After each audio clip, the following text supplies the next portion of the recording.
ഭരണങ്ങാനം ഗ്രാമപഞ്ചായത്ത് വൈസ് പ്രസിഡന്റായിരുന്ന വിനോദ് വേർനാനിയുടെ ആരോപണങ്ങൾ അധികാരം നഷ്ടപ്പെടുന്നത് മൂലമുള്ള ജൽപ്പനങ്ങൾ മാത്രമാണെന്ന് UDF നേതാക്കൾ വാർത്താസമ്മേളനത്തിൽ പറഞ്ഞു. UDFുമായി ഉണ്ടാക്കിയ ധാരണ പ്രകാരം ഏപ്രിൽ മാസത്തിൽ വിനോദിന്റെ കാലാവധി കഴിഞ്ഞിരുന്നുവെങ്കിലും രാജിവെക്കാൻ തയ്യാറായിരുന്നില്ല. UDF അവിശ്വാസ്യതയിലേക്ക് പോകുമെന്ന ഘട്ടം വന്നപ്പോഴാണ് വിനോദ് വ്യാജ ആരോപണങ്ങൾ ഉന്നയിച്ച് സ്വയം രാജിവെച്ചതെന്ന് UDF നേതാക്കൾ പറഞ്ഞു. LDF അംഗമായ വൈസ് പ്രസിഡന്റിനെ പുറത്താക്കുന്നതിന് വേണ്ടി സ്വതന്ത്രനായി മത്സരിച്ച് വിജയിച്ച LDFിനൊപ്പം നിന്നിരുന്ന വിനോദ് വേർനാനി UDFിനൊപ്പം ചേരുകയായിരുന്നു. അന്നുണ്ടാക്കിയ കരാർ പ്രകാരം വൈസ് പ്രസിഡന്റ് പദവിയിൽ കഴിഞ്ഞ ഏപ്രിൽ മാസത്തിൽ വിനോദിന്റെ കാലാവധി അവസാനിച്ചുവെന്നും UDF അംഗങ്ങൾ പറഞ്ഞു. ഭരണങ്ങാനം ഗ്രാമപഞ്ചായത്തിൻ്റെ മുൻ വൈസ് പ്രസിഡന്റ് ശ്രീ വിനോദ് ഇന്നലെ ഒരു പത്രസമ്മേളനം നടത്തിയതായി കാണാനിടയായി. അത് കണ്ടപ്പോൾ ഞാൻ സത്യത്തിൽ അത്ഭുതപ്പെട്ടു പോയി. കാരണം ഇപ്പോൾ രാത്രിയാണ് എന്ന് പറയുന്ന ഒരു അവസ്ഥയായിരുന്നു വിനോദിൻ്റെ പത്രസമ്മേളനത്തിൽ വന്നത്. യാതൊരുവിധ നിജസ്ഥിതിയുമില്ലാതെ സത്യസന്ധവുമില്ലാതെ വളച്ചോട്ടോടുകൂടി നടത്തിയ ഒരു പത്രസമ്മേളനമായിരുന്നു വിനോദ് നടത്തിയത് എന്നതിനുള്ള തെളിവുകളുമായിട്ടാണ് ഞങ്ങൾ UDFുകാർ ഇവിടെ പത്രസമ്മേളനം നടത്തുന്നത്. വിനോദുമായിട്ട് UDF ഒരു ധാരണ ഉണ്ടാക്കിയിട്ടുണ്ടായിരുന്നു.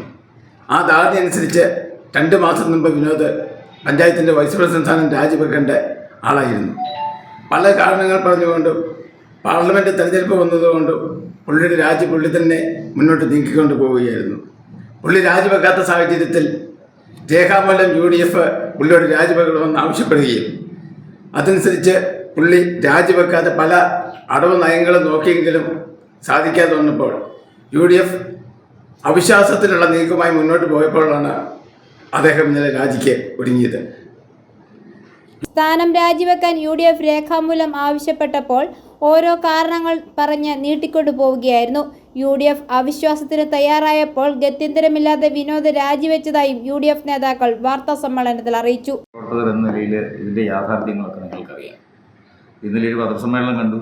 അതിൻ്റെ അടിസ്ഥാനമില്ലായ്മയും ഒക്കെ സാബു ഇവിടെ വിശദമായിട്ട് പറഞ്ഞിട്ടുണ്ട്.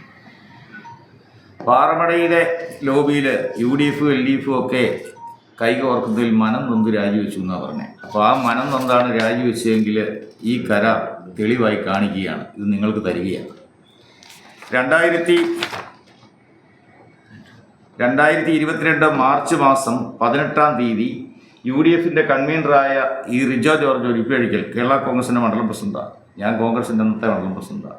പിന്നെ അദ്ദേഹത്തിൻ്റെ പാർട്ടി എന്ന് അവകാശപ്പെടുന്ന KDPയുടെ മണ്ഡലം പ്രസിഡന്റ് സെൻ തേപ്പങ്കാട്ടിൽ കൂടി ഉണ്ടാക്കിയൊരു കരാറാണ്. അതിൽ ഇദ്ദേഹവും ഒപ്പിട്ടിട്ടുണ്ട്, വിനോദും. അതുപ്രകാരം കഴിഞ്ഞ ഏപ്രിൽ ആദ്യവാരം ഇദ്ദേഹം രാജിവെക്കേണ്ടതായിരുന്നു.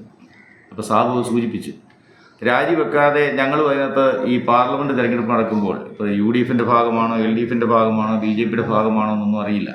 എന്നിരുന്നാൽ പോലും ആ സമയത്ത് ഒരു പ്രകോപനം വേണ്ട എന്നൊരു രാഷ്ട്രീയ മര്യാദ ഉത്തരവാദിത്തപ്പെട്ട രാഷ്ട്രീയ പ്രസ്ഥാനങ്ങളെ നയിക്കുന്ന ആളുകൾ എന്ന നിലയിൽ ഞങ്ങൾ കാണിച്ചു.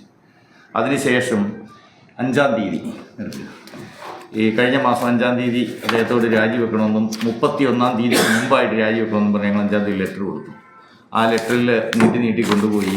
അത് നിങ്ങൾക്കിപ്പോൾ കോപ്പി തരുന്നുണ്ട്. നീട്ടിക്കൊണ്ടുപോയി കഴിഞ്ഞപ്പോൾ UDFിന് മറ്റു മാർഗങ്ങളില്ല. ഇതിൽ വ്യവസ്ഥാപിതമായി നീക്കം ചെയ്യുക എന്നൊരു ലക്ഷ്യം മാത്രമേ ഉള്ളായിരുന്നു. വിനോദ് ഉന്നയിച്ച പാറമട സംബന്ധിച്ചുള്ള ആരോപണങ്ങൾക്ക് യാതൊരു അടിസ്ഥാനമില്ലെന്നും നേതാക്കൾ വ്യക്തമാക്കി. 2016 ഒരു ഭരണസമിതി യോഗത്തിൽ തിടനാട് സ്വദേശിയുടെ പാറമടയ്ക്ക് ലൈസൻസ് കൊടുക്കണമെന്ന് വാദിച്ച ഏക പഞ്ചായത്ത് അംഗമാണ് വിനോദ്. 2023 കിടങ്ങൂർ സ്വദേശിയുടെ പാറമട ലൈസൻസുമായി ബന്ധപ്പെട്ട് കോട്ടയം കളക്ടറേറ്റിൽ നടന്ന തെളിവെടുപ്പിൽ പങ്കെടുത്ത് പാറമടയ്ക്ക് ലൈസൻസ് നൽകണമെന്ന നിലപാട് സ്വീകരിച്ച ഏക പഞ്ചായത്ത് അംഗവും വിനോദാണെന്ന് ആരോപിച്ചു. അതൊന്നും സാധിക്കാതെ വന്ന അവസരത്തിലാണ് പുള്ളി രാജ്യത്തിലേക്ക് എത്തിയതെന്നാണ് ഞങ്ങൾ സൂചിപ്പിക്കാനുള്ളത്. നമുക്കറിയാം, പുള്ളി പാർലമെൻറ്റിൻ്റെ പല കാര്യങ്ങളും പറഞ്ഞു. യാതൊരുവിധ വസ്തുനിഷ്ഠത ഇല്ലാത്ത കാര്യങ്ങളാണ് പുള്ളി പറഞ്ഞിട്ടുള്ളത്. കാരണം പാർലമെൻറ്റിൻ്റെ ലൈസൻസ് എന്ന് പറയുന്നത് പരിസ്ഥിതിയുടെയും അതുപോലെ തന്നെ മറ്റ് അതുമായി ബന്ധപ്പെട്ട വകുപ്പുകളുടെ ലൈസൻസ് കിട്ടുന്ന മുറയ്ക്ക് മാത്രമേ പഞ്ചായത്തിന് ഇതിൻ്റെ ലൈസൻസ് നൽകാൻ സാധിക്കുകയുള്ളൂ. 5 വർഷം ഭരണങ്ങാനം പഞ്ചായത്തിൻ്റെ പ്രസിഡൻ്റായിരുന്ന എനിക്ക് ഞാനിരുന്ന അവസരത്തിൽ 2 പാർലമെൻറ്റുകൾക്ക് ലൈസൻസ് കൊടുത്ത ആളാണ് ഞാൻ.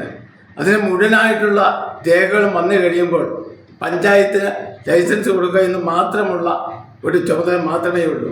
അല്ലാതെ അത് നീട്ടിവെക്കുവാനും യാതൊരുവിധ കാരണങ്ങളുമില്ല. അടിസ്ഥാനരഹിതമായ ആരോപണങ്ങൾ ഉന്നയിച്ചുകൊണ്ട് ശ്രീ വിനോദ് നടത്തിയ പത്രസമ്മേളനത്തിലാണ് ഇന്ന് UDF ഒറ്റക്കെട്ടായിട്ട് വീണ്ടും പത്രസമ്മേളനം കൂടിയിട്ടുള്ളത്. ഇതേ വ്യക്തി തന്നെയാണ് ഇപ്പോൾ പാറമടയ്ക്കെതിരായി സംസാരിക്കുന്നതെന്നും നേതാക്കൾ ചൂണ്ടിക്കാട്ടി. താൻ ആഗ്രഹിക്കുന്ന രീതിയിൽ പഞ്ചായത്തിലെ കാര്യങ്ങൾ നടക്കാത്തതിനാലാണ് വിനോദ് ഇപ്പോൾ ദീനരോധനം നടത്തുന്നത്. UDFിലും LDFിലും മാറി മാറി മത്സരിച്ച് പഞ്ചായത്ത് മെമ്പറായ വിനോദിനെ വരാനിരിക്കുന്ന ത്രിതല പഞ്ചായത്ത് തിരഞ്ഞെടുപ്പിൽ സ്വതന്ത്രനായി മത്സരിച്ച് വിജയിക്കാൻ വെല്ലുവിളിക്കുന്നതായും UDF നേതാക്കൾ പറഞ്ഞു. UDF chairman Sabu Ouseph Parambil, convener Rijo Orappozhikkal, Tomy Poriyath, panchayat president Lissy Sunny, KT Thomas Kizhakkekkara, Unnikulappuram, Jiji Thengumpally, Wilfy Panampara, advocate Prakash Vadakkan, advocate Jose Plakkoottam, Manichan Kalappura തുടങ്ങിയവർ വാർത്താ സമ്മേളനത്തിൽ പങ്കെടുത്തു. i4U ന്യൂസ്, പാല.